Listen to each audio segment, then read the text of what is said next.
Good morning, Pinstripe Chronicles. Yes, it has been one of those games yesterday where it was just a wild one.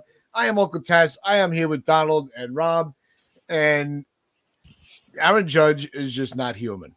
He's really not. He is pretty much putting on a show and giving some nice middle fingers with his bat to the opposition, especially the broadcasters. What have you taken away from him, Rob, these last couple of games with his approach at the plate on top of the accusations? He's the best player in baseball. And we've been saying this for a while. I don't need any other proof. He's come back after 10 days off, and he's already, he tied for the league lead in home runs, or he's right there. Like, he's on an absolute tear. And screw those announcers. I know they didn't really accuse him. They were just bringing it up, but screw the people that were accusing him of something. Screw Michael Schwab, that dork that writes for the Astros. Screw everybody that accuses him of cheating, and screw that stupid Maple Leaf that he ended up chipping out there in center field, because they deserve it. Screw the Blue Jays. They deserve it. Aaron Judge is the absolute best player in baseball, and I'm so glad he's a New York Yankee for life. Yeah. Donald, what's your take from yesterday? Is it a bird? Is it a plane? No, it's Aaron frickin' Judge, baby.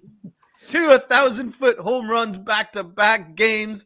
Are you frickin' kidding me? No, it's because it's Superman. And he doesn't need to be told what pitch is coming. He doesn't need the frickin' base coach to be out of telling him what to do, or he doesn't need the bench to tell him what pitches are coming. There was the home run he hit 2 days ago was 6 straight sliders over the middle of the plate. Aaron Judge was going to hit one of them. I'll guarantee you that.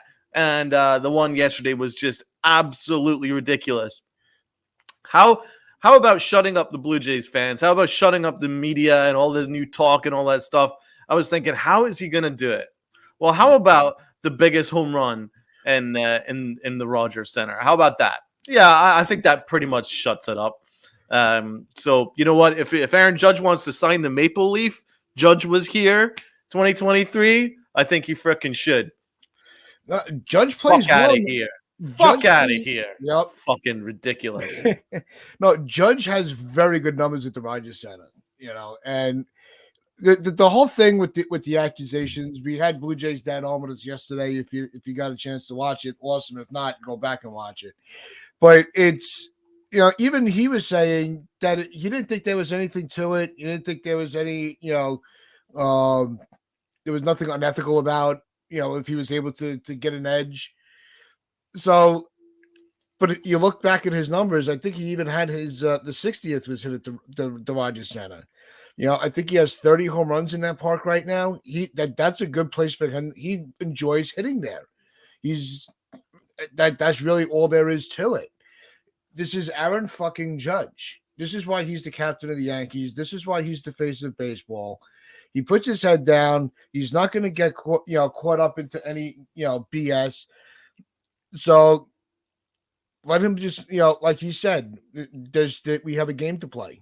That's his only focus right now, and that's what we need going into this series, because I kind of you feel like there's this rivalry that's really it's not a traditional rivalry, and I think because of all the antics with Vlad Jr., it gets a little more attention.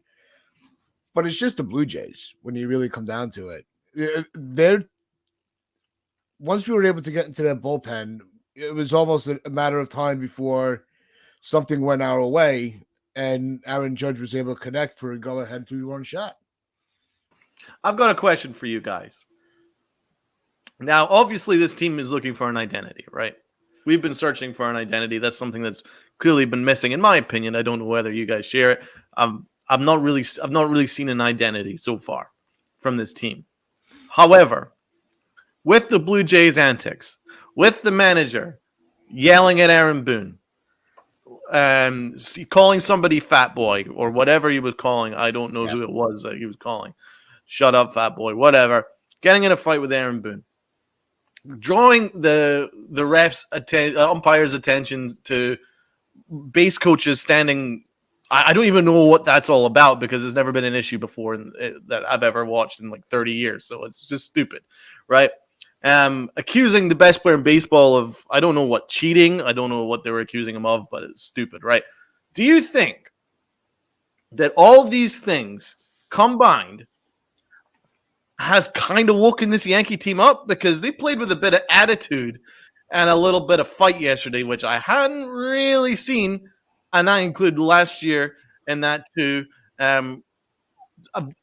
It kind of looks like that kind of woke them up. They got their backs up a little bit. I saw Aaron Judge with a little bit more attitude than he normally does. You know what I mean?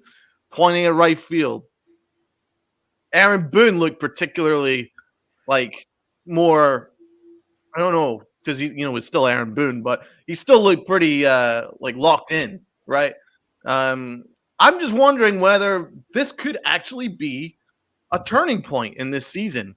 Like the Blue Jays may have actually woken up a sleeping giant, and there's one thing that no team should ever do is wake up a sleeping giant. And what no team should ever do is disrespect a sleeping giant like the Yankees, especially when the Yankees haven't done anything wrong. The more and more you disrespect them, despite how soft the Yankees are run now, you just see that yesterday they had their backs up, and they're like, you know what? Fuck you guys. Right? Fuck your Maple Leaf. Right? And then they hit a fucking 500-foot home run and broke the Maple Leaf. So I'm just wondering, just my opinion, do you think this is maybe a start of something where there's a little bit more identity and a bit more attitude to this team? Rob? Yeah, I mean, I like to see it. They had been playing bad, and they looked defeated a lot. Obviously, there was a ton of key players out, but now you got energy back with Bader. You got your best player back in Judge, and he's like, I'm just going to put the team on my back because it was 3-3. We were up 3-0, and then they tied it. The Herman thing, Hamilton gets hurt. The game gets tied, and you're like, okay, who's going to get the big hit? Someone's got to come through, and here comes the captain to get the job done as usual. And yeah, I think that this team got woken up because the Blue Jays are starting something that had no business being started. Like, this was all because their announcer said, did you see him look over there? And this whole thing about base coaches, when the Blue Jays base coach is far, far, far out of his own coach's box on both ends. So, and then you got their manager screaming at our guys. And I don't know who he was yelling fat boy to. I think he might have actually been saying frat boy to Harrison Bader. I don't know. Because no one on the Yankee dugout necessarily – who could he be calling fat boy? Willie Calhoun? I don't know. Was Willie Calhoun shouting at him? Yeah, because Willie Calhoun's such a threat. Right. Little Willie is not going to come charging at you. So I don't know what that was all about. But yeah, it just seemed like the Yankees were pissed. And then if you listen to Boone's press conference yesterday, he was just like, it's so stupid. It's so silly. And he looked pissed off. He's like, it's about nothing.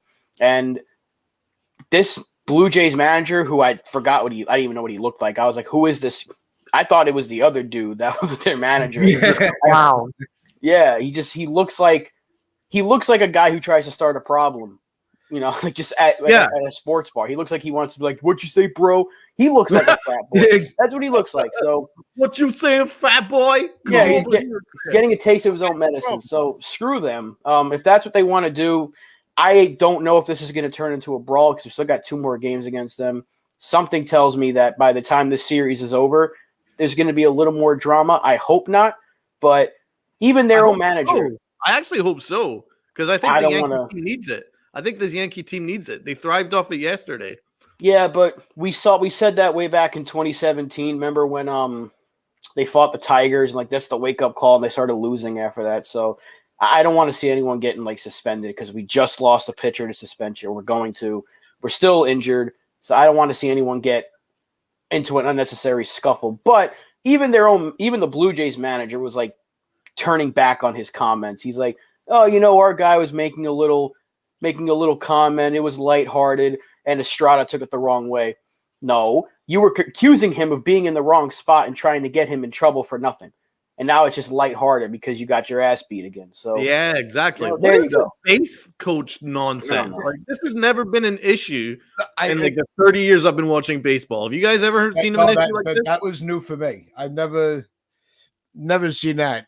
Maybe once I've seen a guy on deck been told to get back into the box, back into the on deck circle, and which always reminds me of Adrian Beltre when he actually pulls the on deck circle closer to the base, to home plate. But no, when you're watching the way that this series has been played, you kind of look back. It all started with that first series against the Rays, where you were starting to see them play a lot more competitive baseball. It's true. And it was just a matter of them getting some of their pieces back to get the offense back on its right foot. Splitting the series with the Rays before this 4-game set, you kind of saw this momentum building. So I'm not surprised by it. I hope it lasts. I know that there are still a couple of key guys that we need to really get going. Glaber's a big part of it. He just seems like he just can never get into any rhythm. So that's a little bit alarming. And so you're starting to see his defense is starting to slip a little bit. But he's just you might just be having a bad series. Well, I think we'll talk about him. But let's focus on the game and then Aaron Judge specifically. Let's get to the chat real quick, Dal, before we continue any further, because we got a few guys here that are saying hello. Maza, good morning. FJ, we got Damien in the building. Jonathan, always good to see you. Sunil, how's everything going? And even joining us today is Spencer. And Li, as always, makes his appearance. We got Acevedo in the house.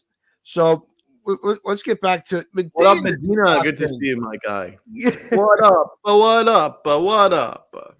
So, no, I think Judge is kind of showing why he has that captain's role. And the way that his presence in the dugout, in the backstage in the locker room, his composure at the plate, it's really it's a breath of fresh air for a season that looked like we didn't know what direction we were going in.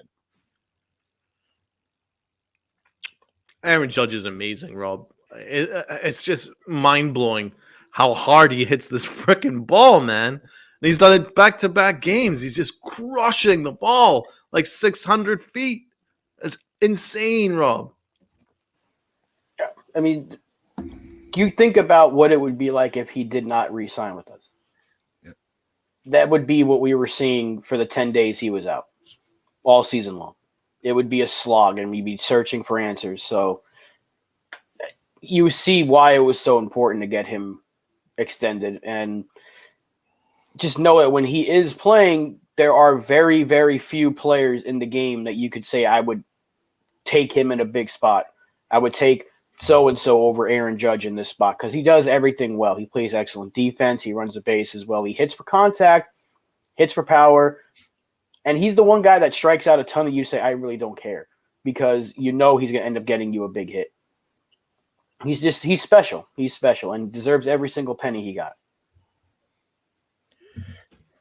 And what better way to answer the Boo Birds, because there was some Jays fans that were calling him names from the stands, and then of course how unprofessional Buck Martinez is, and his co-announcer saying, I'm not casting aspersions, but right, and then saying something completely wild and absolutely without any basis of truth to it. I hate that "but," by the way. That "but" really drives me nuts. I'm not saying anything about the Yankees, but I'm going to say something about the Yankees. Yeah, that was like a mix-a-lot butt. Fuck out of here with your butt. Yeah, you're talking out of your butt. But what better way to answer that, man? It kind of reminds me of when at Fenway when the Red Sox fans were going nuts, and then they were calling Judge this, that, and the other thing. Not Judge, sorry, A-Rod this, that, and the other thing, and then he had masks on and calling him this, that, and then he absolutely destroyed a ball and in the left field and in right field, and then won the game for the Yankees. That shut them up pretty good, and it kind of reminded me of that. It was just one of those fuck you. How about a little bit of fuck you? I love that. No, it's when you're able to, when you have the ability and the talent to do what Judge does, do you really want to continue poking at him? Because you're only going to piss him off. And a pissed off Judge is an even more focused Judge. And he's going to find a way with his ability and his talent to really just put everybody in their place and say, look, I'm getting my paycheck. I'm getting the captaincy for this reason, not because I can argue back with anybody. I'm gonna talk with the bat. I don't need to start chirping back. It's just it's not his game. He's not going to feed into it. He's just going to carry on with his business, and that's why we always say he's very Jeter-like. Jeter wouldn't have fed into that either. So I think that's where you see the comparisons between him and Jeter, where they'll use that as ammunition rather than starting a fire. Yeah, he doesn't need to be fighting anybody because he just does the talking on the field. Like, and would you want to fight him anyway? Because, like, let's be honest, if a Blue Jay were to throw at him and start let's say Manoah. Remember Manoah last year when he threw at Judge and Cole got pissed, and then Manoah had to be like, I wasn't trying to, and Judge is like, it's good, it's good. No one wants to deal with him. Let's not forget in 2018 or whatever year it was that we got into that brawl with Boston, Judge and Stanton pushed an entire pile of Red Sox players out of the way. No one wants to deal with Aaron Judge. Like, every time the Yankees have gotten into any sort of scuffle, people avoid him. He literally stared in the face of the entire Rays bullpen once when CC was having that. When CC cost himself $500,000, he was just like, "You guys aren't going to do anything." Like, no one wants to deal with the 6'7", 280-pound monster in a brawl. So you're poking the wrong bear, and you're seeing why, because he's beat you twice now with absolute missiles into the deepest part of your ballpark, and he damaged your ballpark in the process. So keep poking at him. So if you want to keep making accusations, go ahead, because he'll hit 2 more in the next couple of games. It's just unnecessary. It really is. And I want to get into the other part of the controversy with this series, and that is the guy that we actually gave a little bit of credit to last week about how he's keeping his head down. He's just doing his job. And then last night, the day after all this Aaron Judge nonsense, Domingo German gets himself ejected for having sticky hands. What the fuck was he thinking? Really, what were you thinking? All right. Did you not think you are not Gerrit Cole? You are not DeGrom. You cannot have, go perfect through 3 and not think they're going to take a closer look at you. Right? You are not an elite pitcher that they could be like, wow, he's really got it today. You're Domingo German. As well as you've been pitching, you really you already had an issue your last start, I think, or it was 2 starts ago, where they made you wash your hands. So you're already on the umpire's radar. Wouldn't you want to just use a little more caution? I don't think it has anything to do with who's pitching, because they got Scherzer for sweating rosin like 2 weeks ago. And he's one of the best in the game too. But this is the same crew that made him wash his hands. That's what makes it even more stupid. It's the exact same umpiring crew. So it's like, yeah, they've got him on the radar. So the fact that he did it, and it's weird because, like, his spin rate didn't change at all, even with the sticky stuff. But you can clearly see that he was using something, because when he took his hand off his hip in the dugout, there was a mark. So there was clearly something on his hand. But he doesn't have the greatest track record of being a smart person anyway. Yeah. So let's not be surprised. Like, how could he? It's not like this was Nestor Cortez, who's done everything right since coming back to the Yankees. This is Domingo German, who's already been in trouble for obviously stupid reasons. He's done some dumb things, and we've tried to forgive him for that as much as possible. Not really forgive, but maybe just root for him. But then he goes ahead and does something that's very stupid in the game of baseball. This is what, and Aaron Boone was pissed off about it too. Another thing that I want to give Boone credit for. Listen to his presser after the game. He was not being like, Domingo didn't do anything wrong. He was pissed. Yeah. He was really pissed, because now we're going to be gone. Who's been our second best starter after Gerrit Cole for 10 games. Now we're going to get, it's 2 starts, but we're going to get Sevy back in a few days. So that's going to help a little bit, but you got to be able to account for him next turn through. That's hurting the team, because in a way, if he doesn't do that, maybe Ian Hamilton doesn't pull his groin, and now we're going to be without him. He's been one of our best relief pitchers. So, because he had to come in the game so soon, didn't really have much time to prepare, as much time as he usually does, and he's probably trying to overthrow whatever. He gets hurt. So Domingo German once again finds a way. We were finally starting to be like, hey, just do what you're doing because it's working. And here he goes and does this. I have zero sympathy for him. I don't know. I don't want to we can't get rid of him because when he does come back, he's still going to be one of our better pitchers. That's just the state of where we're in with the rotation. But how many times is he going to do something stupid before they say, all right, enough is enough, and they just try to move on from him? I've run out of excuses for this guy. I've got no excuses for him anymore. He's now no longer just a shitty person. He's a shitty teammate. Let's just call facts facts, right? Because we can't forget about what he did to his wife, right? But we were made to sweep that under the carpet, and in the hopes of him turning it around. And we gave him credit. We have given him credit. Myself and Tats, Rob, we've given him credit when it was called upon. We thought, okay, well, you know what? I don't like what he did, but he's at least trying to turn things around. Yeah. And he's being a good pitcher, and he's not causing any chaos. And what he did yesterday is a shitty teammate, because he's now put the Yankees in a hole, right? And by him cheating, which he was, I'm not having anything other than that. He was cheating. When he's cheating like that, now it reverberates through the rest of the bullpen. The last thing the Yankees needed was another bullpen day. They had a bullpen day yesterday. They've now got back-to-back bullpen days, right?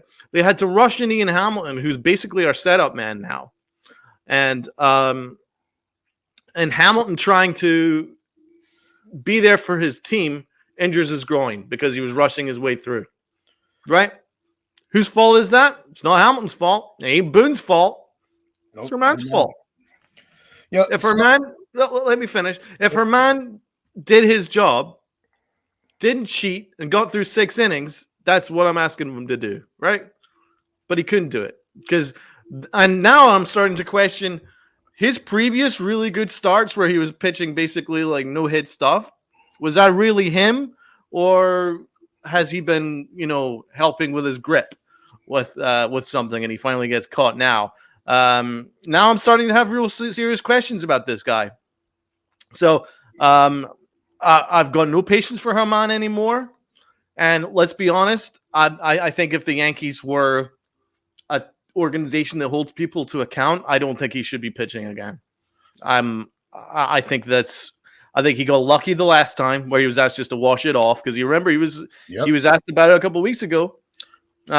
He's like, now wash it off. Well, go lucky, because normally you just get taken out the game. And he goes and does it again. That's just an idiot. I'm sorry. Like, I've got no excuse for this guy. Get him off the team. But you know what? Whatever happens to him, it's signs of a shitty teammate, and it's really put the Yankees in a hole, because now they have to overwork their bullpen, which desperately can't deal with more instances of being overworked. Yep. I mean, Garrett Cole now has to pitch a huge game tonight. We're talking 7, 8 innings minimum in order to give some of our guys a rest, because they're being used every single day, and this is not sustainable. And look no further than Domingo German putting us in a shitty situation. I have no patience for this. I have no patience for a shitty teammate. I have no patience for a shitty person. And he gets everything he deserves. And it's not like and you guys are right in the chat. You can't replace his roster spot. So now we're stuck with 12 pitches. I saw a tweet yesterday, and I had no choice but to respond to it. And somebody had said that Hamilton was a phantom injury because he was on the ropes, and they were setting up a situation where if they can get him on the IL, they could bring up a starter for German. I'm going, do you really think Boone's that smart to think that far ahead? Bone's not thinking about, let me figure out how to get another starting pitcher because I lost one. He's not going to make a phantom injury, especially on one of your better bullpen guys, a bullpen that you really need, especially in a 4-game series with no upcoming off days for a little while. There is no way he's even going to further deplete his pitching staff just for a phantom injury. Some of the takes from fans, and this was not a Yankee fan. This was, I'll throw that out there too. They worry too much about what we're doing. I think some of these fans are really, they need to focus on their own house before starting to really criticize what the Yankees are doing. And really, as much as we get on Bone, believe me, he is not smart enough to try to manipulate injuries to bring up more pitches. We got the boss in the house. Roll call. Hey-o. That's not even a smart move, though, to call up a starter when we don't need one, because we're going to get Sevy back in 4 days, which would have been German's next start anyway. Yeah. That's not a smart move to get Hamilton hurt. Hamilton's going to go on the IL anyway, so we're going to get a pitcher for him.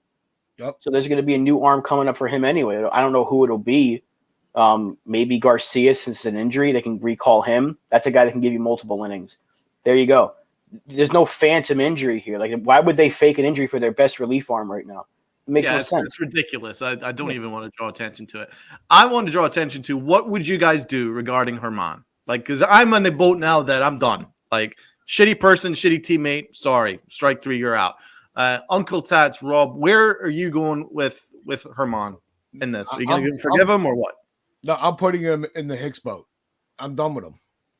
Him and Hicks, they could, go into a barrel off the Niagara for all I give a shit. I'm done with them. We know they're not going to do that. But I'd rather just see the two of them just sail away and never fucking come back. Yeah, I don't know how they can. The only reason they'd bring him back is because we don't know when we're getting Rodon, and we do need someone that's going to give us length. So normally, if we had a fully healthy rotation, like let's say Clark Schmidt was pitching well, and they can survive it, and we get Sevy back, and they're like, all right, well, you know what? You've cost us an extra spot for 10 games. We could have used you. Our bullpen's depleted. You're done. I don't know how much longer they can put up with this. I would get rid of him, but considering the circumstances that we have right now with the pitching staff, I don't think we can. So if we were healthy, yeah, he'd probably be off the team. They'd DFA him. They'd do something to get rid of him, but considering where we are with injuries, I don't think they will. I know you don't want to cut your nose off to spite your face. I understand that, but sometimes you also just need to make a statement and like hold someone accountable and just be like, this is not acceptable for the New York Yankees. Because you remember there was added intensity to this particular game yesterday with the stupidity that the Blue Jays were causing, right? Trying to implicate Judge in nothing, right? So you're doing that, and you have your pitcher who's basically cheating right under their nose. I mean, that what kind of what kind of stupidity is that? It just doesn't make sense. Why would you do that with the added glare on the Yankees yesterday, right? And now you're adding a whole new kind of worms. So I just think it sucks. But more importantly, regardless of the optics, I just think it sucks to your teammates. How are you going to be a guy who your teammates are going to rely upon every 5 days if you know that he's kind of an idiot? And I just think that the Yankees just need to make a statement. And even if they have to suffer for a couple of starts until they can get someone else that can be a fifth starter, I mean, I just think you need to make a statement at this point. Like, that's not acceptable in my opinion. It isn't. But please tell me what Aaron Boone was saying about this. He was genuinely pissed?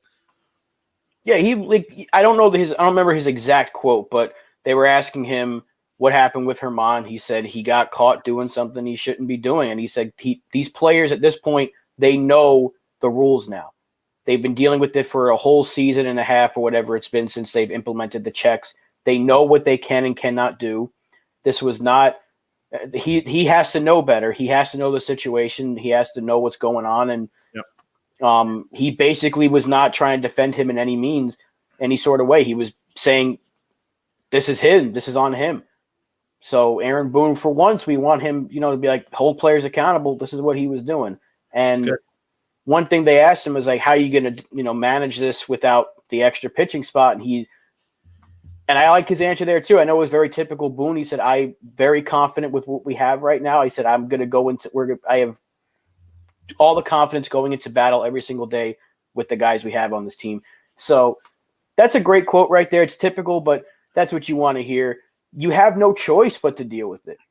You really have no choice because now you're down an extra pitcher. So what's he going to say? Like, yeah, we're screwed. But I'm glad that he held German accountable. And I just, again, normal circumstances, a healthy roster, he's done. But because we don't have a healthy rotation right now, he's going to still be here. I mean, this is the same team that wouldn't get Aaron Hicks off the team after criticizing the manager on countless occasions and giving up. So they're not going to cut German. They should get dead weight off this roster, but they can't because of Hicks. They can get rid of any day of the week. It wouldn't hurt us at all. But German, losing him, because I don't think his last few starts were sticky stuff because they would have caught it. Like you heard the umpire say, this was the stickiest hand I've ever felt. He said, I couldn't get my fingers off his palm. So the last few starts wasn't the case. This time, it's clear as day he was doing something because his jersey had it. So, like, yeah, they were saying it was some mix of like chew, but it's still a foreign substance. Whether so that's a lame excuse. So it really it's inexcusable regardless of what it was. Was it too much of a mix of the rosin and something else?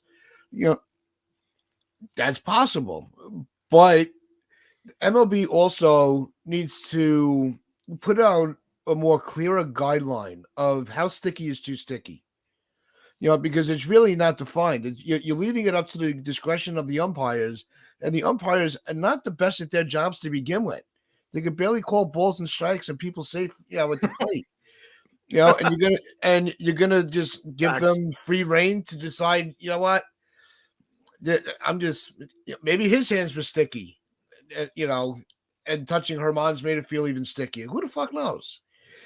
So who you have to figure out. There has to be a guideline for sticky things.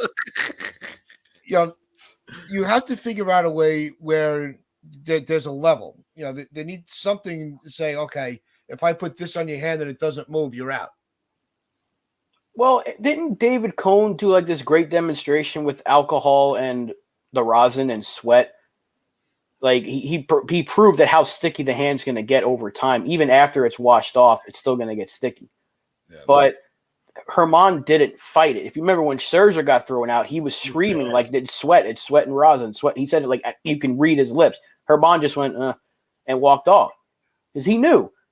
Yeah. The fact that he didn't argue it at all to be like no, that's this and this. He just walked off.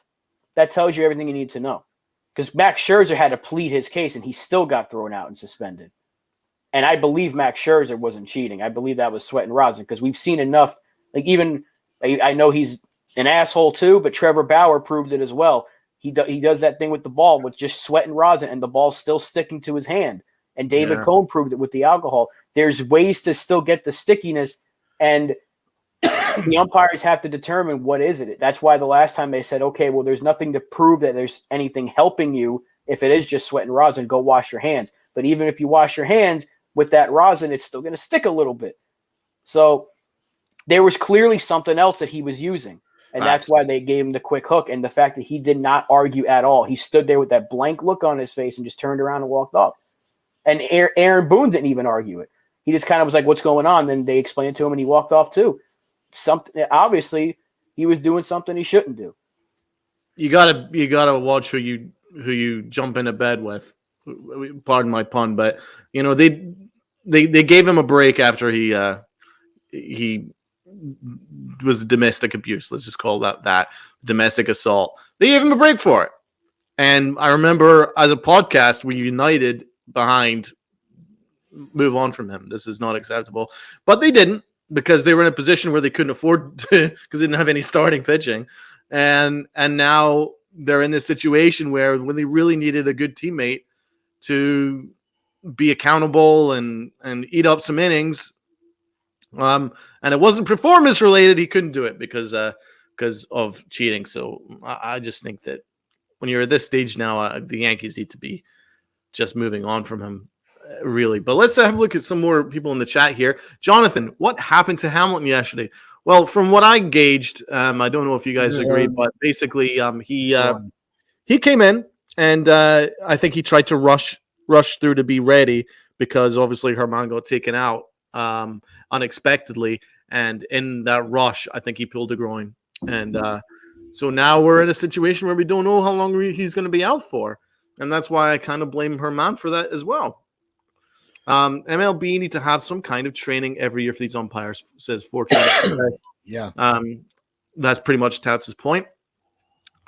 Gentlemen, here's a take to be discussed. Scherzer's sticky stuff suspension killed the Mets. It begs a comparison on how the Yankees organization can get past this. Rob, what do you think? I do feel a little more confident knowing that we'll have Severino back. I think it's been I don't know if it's been confirmed, but the thought is the 21st that he's going to pitch against Cincinnati. So that's in 4 days. So we have Cole, Nestor, and I think Schmidt lined up for the next 3 games, and then we'll have Sevy. So for that, I'm okay with it. Then I guess they can do another thing where they have Cordero start for Brito, and then it'll be the next go around. Then you gotta wonder, because again the bullpen's going to be taxed then you might think about the potential phantom injury, like Ryan Weber can get the phantom injury, like he's got to go on the IL, and they'll call up a fresh arm. Ryan Weber is such a weird pitcher to watch. Doesn't he kind of look like if someone who's never played or pitched before would throw? Like it would remind me of how I would throw if I was actually on the mound. Like it's kind of like wiffle ball, where it's just sort of like and it just kind of lobs over there. There's nothing really good about it. But the funny thing is, the Jays were so desperate to hit it like a trillion miles that they always hit it in the wrong part of the bat, and they got away with it. They should have tattooed that guy, but it was the lack of velocity that beat them, and it was absolutely hilarious because that dude has absolutely no ability whatsoever. No, real quick. Weber even had this a facial expression at one point where it's like, how am I getting through these hitters? Like he was so confused. But to the other question with Scherzer, I don't think there's a comparison because their rotation, it was even in more shambles than ours is, and they don't have the bullpen like we do to sustain, going game to game. Scherzer's also more of a ace than German. Even at his age, he's still up in that level.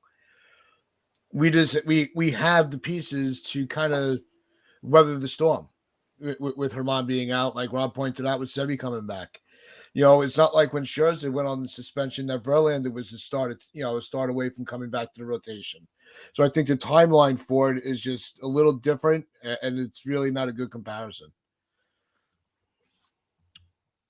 Mazza, German doesn't care. That's the other problem. I agree with that.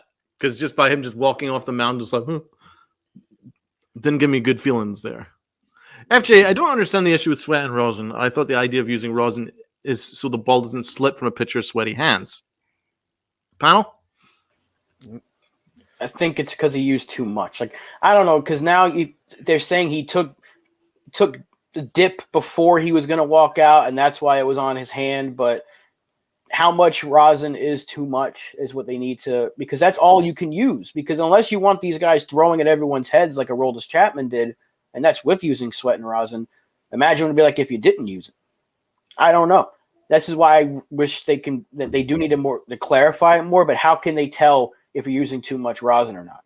Because that's the one thing you can use to make sure you got a grip on the baseball. Because either you let them have a good grip on the baseball or you risk players getting beaned every other at-bat potentially, because these guys are throwing 99 with less control each and every single day. Mm-hmm. It's dangerous. So, and especially with the pitch clock and people got to work quicker, that can lead to even more issues. So they do need to determine it, but it doesn't excuse German. The fact that his hand was that sticky that the umpire is like, I had trouble getting my finger off his palm.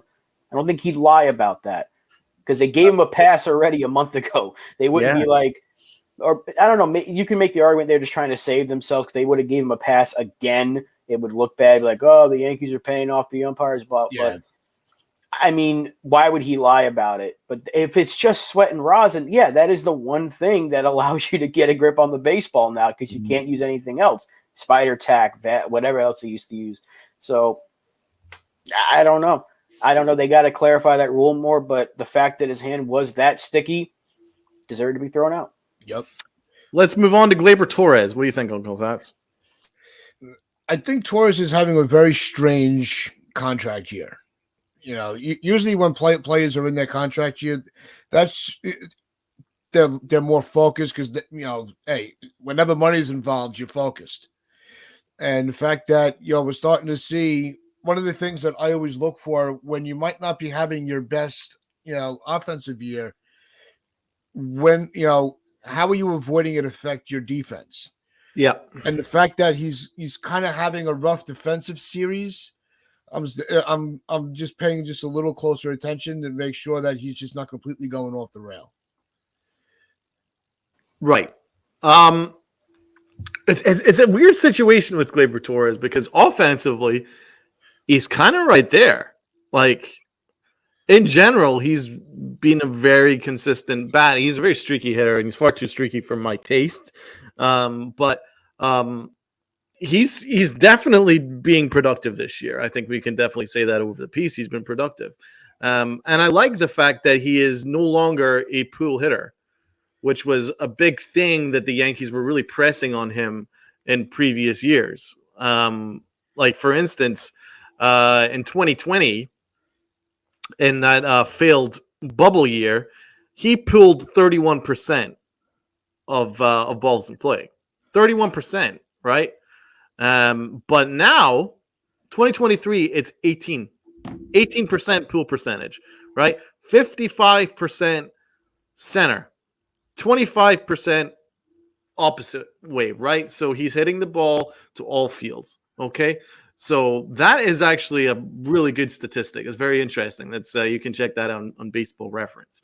So Gleyber Torres is now hitting to all fields, which is something that we as a podcast have all been saying is really important that the Yankees start doing again, right? Yeah. They need him to be hitting the ball to right center more, because when he hits the ball to right center more, good things happen. He's driving the ball, and occasionally that is going to go over the wall for a home run. Okay, so like offensively, I think he's kind of there, but there's something massive that he's missing, and that's baseball IQ.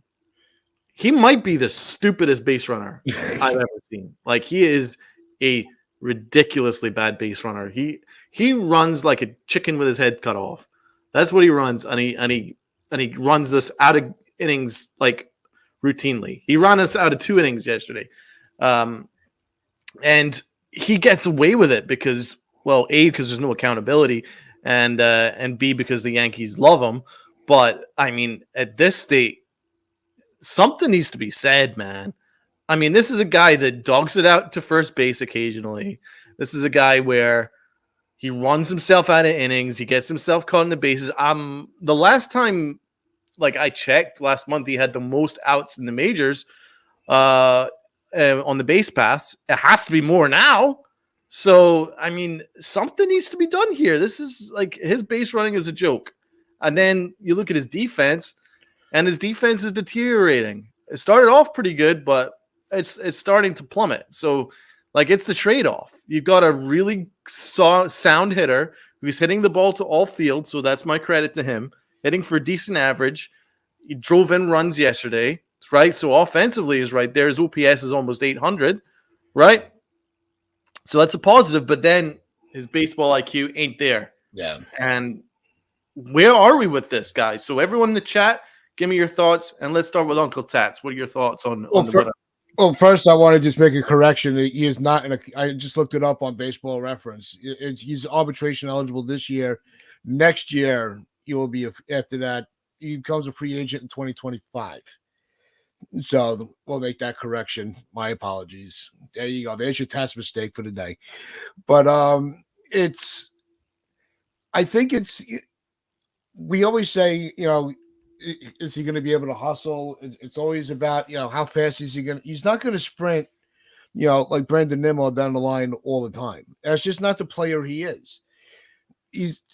But he has to recognize that he is not the fastest player. He's just not a fast runner. And that's fine as long as as long as you stay within your ability. Don't stretch it to a double unless you know that it's really deep in the gap. Then you can stretch it. Don't force the plays to happen. That's what he seems to do that really puts him in such a bad light with us.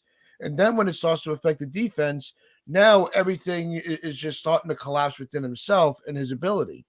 We know he can play second base. He's played it very well. And then you'll have a game or two where it's like, did you forget how to play baseball? That's why Glaber is such a puzzling piece of this team.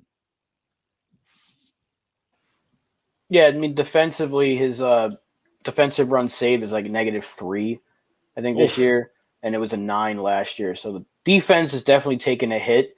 The base running has always been kind of iffy with him, and he stopped stealing bases because the first 2 weeks he had 5, and he hasn't had any since. So his bat's there.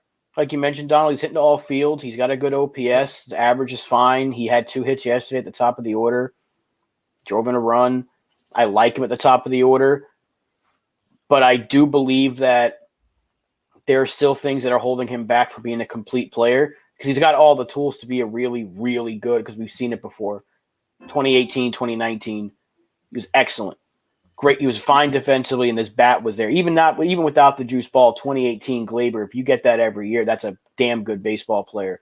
So he's got the tools to be really good. I don't know if that's going to be here moving forward. I do think that that's a piece they can look to move on from if they need to add some stuff at the deadline or potential in the offseason. I know that's been brought up several times, whether or not they should trade him. If their plan is to move forward with Peraza at second base, but we don't know when that'll be, if it'll happen at second or third. But I don't know. It's puzzling because, he's got the tools. He's a fine hitter. He's a fine defender.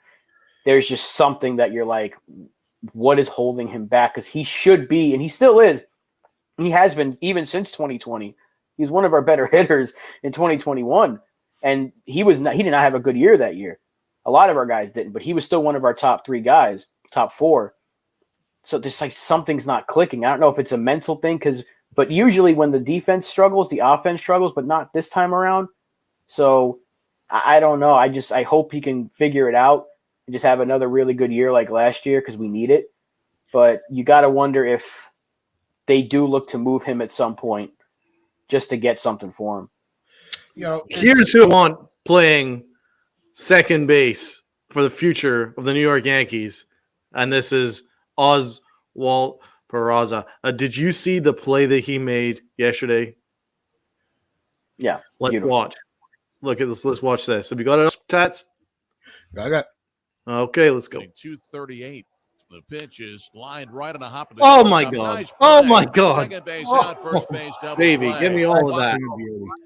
Who's on a major league Give rehab me assignment all with of Scranton. that. Give me all of that sauce. Look at this play. Oh, that's ridiculous. See, that's a player whose head's in the game, and that's why I want to. I want to see. I want to bring up, and it's not to embarrass or be taken as a joke, but you were talking to Rob about the mental part of it. Did has the organization, even thought about maybe he has some type of attention deficit thing where he just loses his focus? Maybe that's something to be explored into, because it's not all the time, but there were just some games where he looks like he doesn't know where he is. Like he's not focused at all. He gets distracted very easily.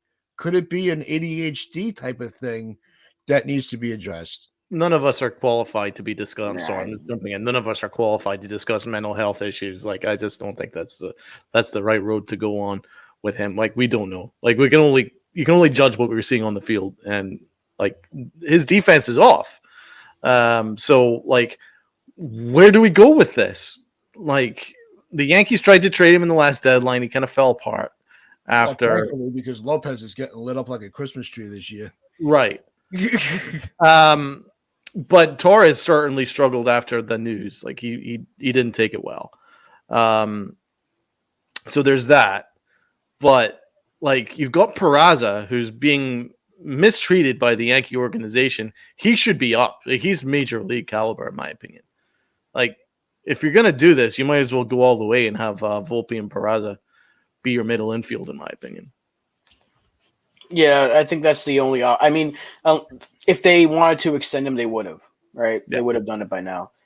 They could wait till next year, but the fact that they had an argument over what was it, like $500,000, this arbitration.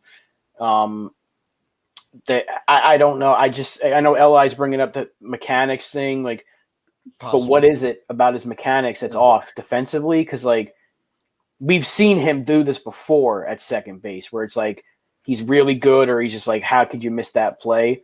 The base running has been an issue since he got here. And I think he's just trying to do too much. I think he's just trying to do a little bit too much. The top of the order is like, oh, I'm the table setter. Let me try to stretch this out to a double, whatever it may be. But it doesn't matter where he's hitting because he's doing that a lot. And to me, that's his biggest flaw, because I can live with the player. His outs above average is 0, and it was at 0 last year. So it's like he's okay, I guess. It's not like he's anything special, but he's not terrible. And plus defensive metrics are always they're always like the worst metric to look at sometimes, because you really don't know what's great and what isn't. Because some metrics will have Gio Urshela look terrible, even though we know that's not the case. They have Anthony Rizzo below average sometimes when we know that's not the case. But hey, the Yankees tried to find some metrics to tell us that IKF is the best shortstop in baseball last year. Yeah, that is true. And I actually had someone come back to me for 4 days after I complained about him batting 6th. When he hit a home run yesterday, someone's like, apologize. I said, for what? He had a home run batting in the 8th spot 4 days later. You're an idiot. Anyway, so I don't know what they can do with Torres. I don't know what's out there in the trade market. We'll have to wait and see, because it's still 2 months for that. But, yeah, it's puzzling, because he's got, like I said, he's got the tools to be really good.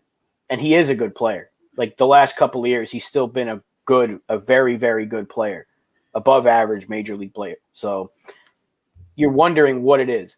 And I don't know if it's just him trying to do too much on the base pass. Because that's my biggest issue with him. It's like the base running thing. It's like you can't be running us out of innings multiple times in a game, especially against a team like Toronto. That's where I'm at. It's like offensively he's been sound, but bro, you can't keep running yourself out of innings. And the thing is, the Yankees can make one move and all of this would be kind of fixed. Move on from Gleyber Torres, bring in a left fielder, and then you've got Peraza and you've got DJ LeMahieu that can split time between second and third base. And that solves a lot of issues. But we've got a really good conversation in the chat going on here. Got Floor Train Express saying Peraza should be a shortstop and Volpe at second. LI Yankee King says Peraza should be the third. Jonathan says Peraza should be the second. So, well, who's on first? Who's on first? Uncle Tats, where should he be playing? No, I think if I had the chance to make the alignment, I actually would like Peraza either at third or second. I would leave Volpe at short. He's fine. You can see that he's only going to get better from what we've already seen. So I would not start. We already saw them try to shuffle the everything with Gleyber. Look what it did to him. And I'm not saying the two of them are the same player, but learn from your mistakes. Don't start shuffling players around if you're going to have them in a position. They decided to start him at shortstop. Leave him there. If you want to, compare it to be your left fielder, third baseman, and put Peraza at second, I think that's also a good formula. Rob. Yeah, I think at this point, Volpe's your shortstop. You can't shy away from that now. Peraza, he could play second or third. I like him better at second, though. Just the idea of that being your middle infield for many, many years to come. DJ can play third for the next 3 years that he's under contract, and then maybe someone like Arias comes up at that point and makes some noise, or I don't know, someone in the, or they could pick up. We know there's been some rumblings they could go after Matt Chapman in free agency next year, so maybe he could be the third baseman. And then DJ would transition to first when Rizzo's contract is up. But yeah, I think at this point he needs to either be at second or third. If I had to choose, I'd say second. He looked fine at second. He looked fine at third too, but he's had more experience at second. But just knowing that he can play anywhere on that infield except for first, that's a good thing to have. And he should be, when he's done with his rehab assignment, he should be back on the team and playing hopefully every single day. If not, keep him in Scranton until you're planning on playing him every single day. Yeah, that's right. My opinion is Peraza is a shortstop. And I think he's a better shortstop than Volpe, right? But that's no disrespect to Volpe because Volpe is excellent. But I think Peraza is an actual better shortstop than Volpe is. However, the Yankees made this decision to go all in on Volpe to be the everyday shortstop. That's where he must remain, and that's where you just have to you just ride with that forever. So that's it. Volpe is now the shortstop moving forward. So that's it between third base and second base. I'm going second base because I want DJ LeMahieu to play our third base for the foreseeable. So let's get Peraza transition to second base. I'm not going to trade Peraza if we can avoid it. I want him to be the middle infield with Volpe, and I think it will be an absolutely electric middle infield. And that's where I'm at. So yeah, even though I do believe that Peraza is a better shortstop, I think Volpe is a shortstop. And to be fair to Volpe, he's played great shortstop this year. Apart from a couple of errors, he's played fantastic shortstop. So it looks like the Yankee has actually made the right decision, and credit to them on that. LI Yankee King wants us to have a look at his comments regarding Torres' batting stance.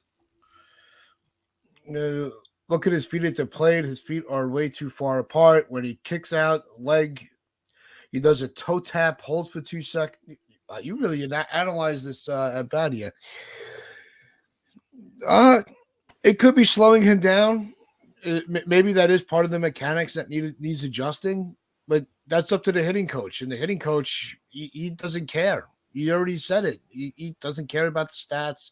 He's just there to just do what he wants to do. That's not fair. That has nothing to do with statistics. His toe tapping has nothing to do with stats. He's hitting just fine. So that's good analysis right there by Glaber. Not Glaber, by LI, because we've noticed that too about his leg kick. Remember, he tried to get rid of it, or he shortened it a little bit going into last year. We brought that up, and he had a much better offensive season.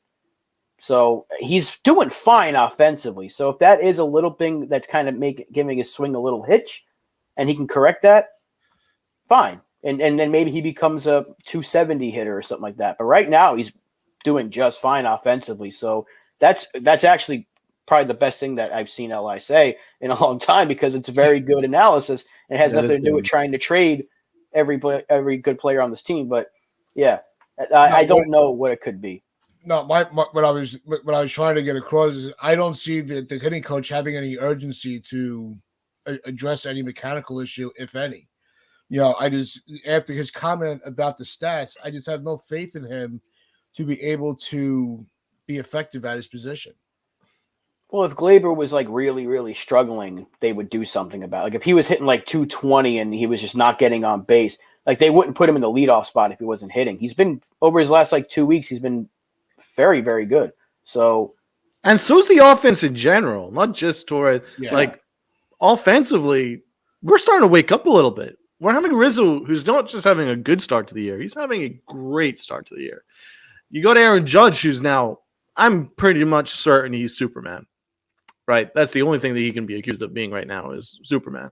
And you've got a bunch of guys that are coming through. Like Volpe starting to show a little bit more power. He's squaring up on the ball much better lately. And, you got DJ LeMahieu, who's having a representative year so far. Like, things are starting to trend in the right direction with the Yankees. They're starting to hit. But, and we're going to see how the rest of the series, pans out. I think that with Cole on the mound tonight, it gives you confidence with the way that the offense is clicking that we can actually win this series and take, 3 or 4 or even all 4 games.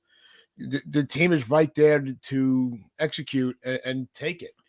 They just have to do their job, and I have no doubt that they will. But that is going to wrap things up for us on this Wednesday. We will be back on Friday. So, as always, like, share, comment, and subscribe. And if you guys, there's a new channel that's been coming around, and it's called Between the Bases Podcast. And there are a couple of kids that are really trying to make their get into the podcasting. And I was on their show last week. They really knowledgeable. So check out their channel. I told them I'd give them a little shout out. So I'll go to Between the Bases Podcast. And as always, wear your pinstripes, your pride, and play hard.